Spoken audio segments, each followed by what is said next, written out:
जय हिंद दोस्तों, मैं किशन आप सबका स्वागत करता हूँ। J-35A स्टेल्थ फाइटर जेट जो कि अब पाकिस्तान को मिलने वाला है और ये फाइटर जेट 5th जनरेशन का फाइटर जेट है। दोस्तों यहाँ पर पाकिस्तान को ये फाइटर जेट मिल जाएगा, इसमें कोई दो राय नहीं है। लेकिन सबसे बड़ी बात यह है कि भारत की क्या तैयारियां हैं, भारत किस तरीके से इन्हें काउंटर कर सकता है और भी कई सारी चीजें कि भारत का जो वर्तमान का AMCA फाइटर जेट प्रोग्राम है वो इस J-35A से कंपेयर किया जा सकता है और मौजूदा भारतीय वायुसेना में जो राफेल फाइटर जेट है वो कितना ताकतवर है, ये चीजें जानने वाली बात हो जाती है बिकॉज ऑफ द रीजन कि टेंशन अब दो तरफ से 5th जनरेशन की फाइटर जेट्स की होने वाली है। सबसे पहले दोस्तों J-35A जिसे कि FC-31 या J-31 भी कहा जाता था, ये एक 5th जनरेशन का स्टेल्थ फाइटर जेट है। चाइना के शिनजियांग एयरक्राफ्ट कॉर्पोरेशन ने इसे तैयार किया है और इन फ्यूचर PLA की नेवी इसका इस्तेमाल करेगी और पाकिस्तानी एयरफोर्स का इस्तेमाल करेगी। J-35A twin engine stealth multirole fighter jet है। इवन इसका रडार क्रॉस सेक्शन काफी कम है। इसमें दो WS-19 इंजन लगे हैं जो हाई थ्रस्ट और सुपर क्रूज क्षमता के साथ आते हैं। ये एयर टू एयर, हवा से जमीन और समुद्री हमले के अलावा खुफिया मिशन कर सकता है। इसमें PL-15, PL-10 गाइडेड बम और एंटीशिप मिसाइलें लगाई गई है। बाकायदा इसमें इंटरनल वेपन बे है, यानी कि हथियारों को छिपा कर ये ले जा सकता है।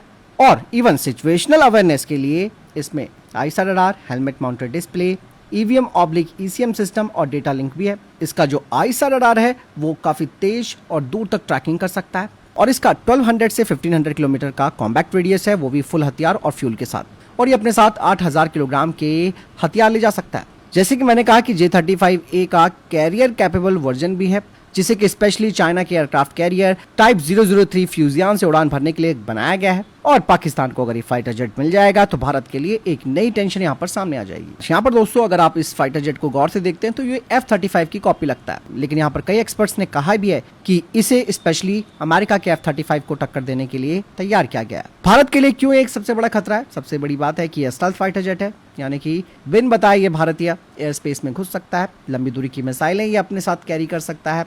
ऐसे में दोस्तों भारत अगर इस फाइटर जेट को अगर रोक सकता है तो इसमें सबसे इंपॉर्टेंट रोल रहेगा हमारे एयर डिफेंस सिस्टम्स और स्टेल्थ ट्रैकिंग क्षमता का, जिन्हें की और मजबूत करना होगा। इसीलिए भारत रशिया के साथ कंटेनर SOTH रडार और अपने सूर्य VHF रडार को तैयार कर रहा है। लेकिन अब J-35A की तुलना भारत के राफेल और भारत का खुद का AMCA जो प्रोजेक्ट है उससे की जा सकती है।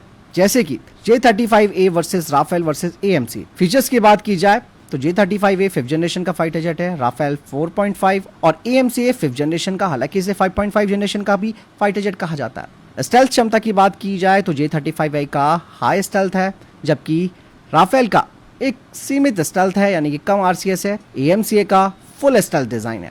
इंजन की बात की जाए तो इसमें दो WS-19 या WS-13 इंजन लगाए गए हैं J-35A में, तो राफेल में दो M88-2 इंजन लगाए। वहीं AMCA में GF414 या फिर भारत का इंजन जिसे GTRE तैयार कर रहा है वो लगाया जा सकता है। रडार की बात की जाए तो इसमें चाइनीज आईसा रडार है J-35A में, तो वहीं राफेल में आईसा RBE-2A रडार लगा हुआ है। तो AMCA पर आईसा रडार होगा जो कि काफ़ी एडवांस गैलियम बेस्ड होगा। मिसाइलों की बात की जाए, जैसे कि मैं बताता आ रहा हूँ कि J-35A में PL-15, PL-10 और इवन आगे UAV भी ये लॉन्च कर सकता है। तो राफेल में मीटियोर, माइका और स्कैल्प मिसाइल लगी है। तो AMCA में अस्त्रा वेरिएंट लगेंगे, ब्रह्मोस NG लगेगी और 100 मिसाइल लगेगी। अब बात करते हैं हमले की क्षमता की तीनों फाइटर जेट्स की। J-35A specially air to air और एयर टू ग्राउंड मिशंस कर सकता है, जबकि राफेल मल्टी रोल है। इवन AMCA हमारा मल्टी रोल और हाई प्रिसीजन के साथ आएगा। पेलोड की बात की जाए तो J-35A का पेलोड 8000 किलोग्राम का है, जबकि राफेल का 9500 किलोग्राम का और AMCA का होगा 6500 से 8000 किलोग्राम के बीच। अगर यहाँ पर स्पीड की बात की जाए तो J-35A की स्पीड मैक 1.8 होगी, तो ऐसे में राफेल की भी स्पीड मैक 1.8 है, लेकिन AMCA के मैक 2.0 होगी स्पीड।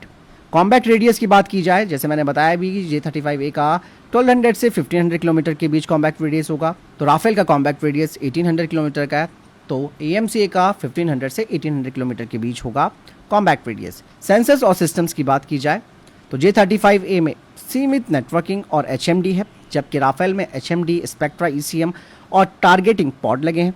इवन AMCA में AI/ML बेस्ड सेंसर फ्यूजन और HMD होगा। स्टेटस की बात की जाए वर्तमान में तो इस वक्त J-35A के फाइनल टेस्टिंग चल रही है और जल्द ही ये पाकिस्तानी एयरफोर्स को मिलेगा। राफेल ऑपरेशनल है इंडियन एयरफोर्स में और भी कई देशों के साथ ये ऑपरेशनल है, लेकिन हमारा AMCA डिजाइन फेज में है, वो भी फेज 2 में आ चुका है। 2028 तक इसकी परीक्षण की तैयारी की जा रही है। यहाँ पर सबसे मेन बातें जो मैं आपसे डिस्कस करना चाहता हूँ वो ये है कि जैसे कि J-35A मैंने बताया कि F-35 जैसा लगता है, लेकिन इसकी इलेक्ट्रॉनिक वॉरफेयर क्षमता और सेंसर सिस्टम इतने एडवांस नहीं है। राफेल पूरी तरह ऑपरेशनल है, भारत के पास मैच्योर मिसाइलें हैं जो कि J-35A से कहीं ज़्यादा आगे है। और EMC की बात की जाए तो ये भारत का भविष्य का स्टेल्थ फाइटर जेट है, 2028 तक पहली उड़ान भरेगा। इसमें एडवांस एवियोनिक्स, भारतीय स्टेल्थ डिज़ाइन और मेक इन इंडिया सिस्टम्स लगे होंगे। तो कुल मिलाकर ये कहा जा सकता है कि J-35A भले ही पाकिस्तान को मिल जाएगा तो भारत के लिए चुनौती तो बनेगा, लेकिन इसकी क्षमताएं पूरी तरह से सर्टिफाइड नहीं हुई है J-35A की। राफेल दोस्तों फिलहाल के मुकाबले में ज्यादा भरोसेमंद और मेट्योर जैसी मिसाइलों से लैस फाइटर जेट है। EMCA भारत का भविष्य का फाइटर जेट है जो कि J-35A को टक्कर देगा, क्योंकि ये फाइटर जेट तकनीकी रूप से बहुत ज्यादा एडवांस होगा J-35A से। फिलहाल इस बारे में आपकी क्या राय है मुझे कमेंट सेक्शन में लिखकर जरूर बताइएगा। हमें अपनी तैयारियां तो मजबूत करनी पड़ेंगी, इवन दोस्तों भारत को इसके लिए इन्वेस्टमेंट करना पड़ेगा अपने R&D में, तो चीजें बहुत सारी हैं।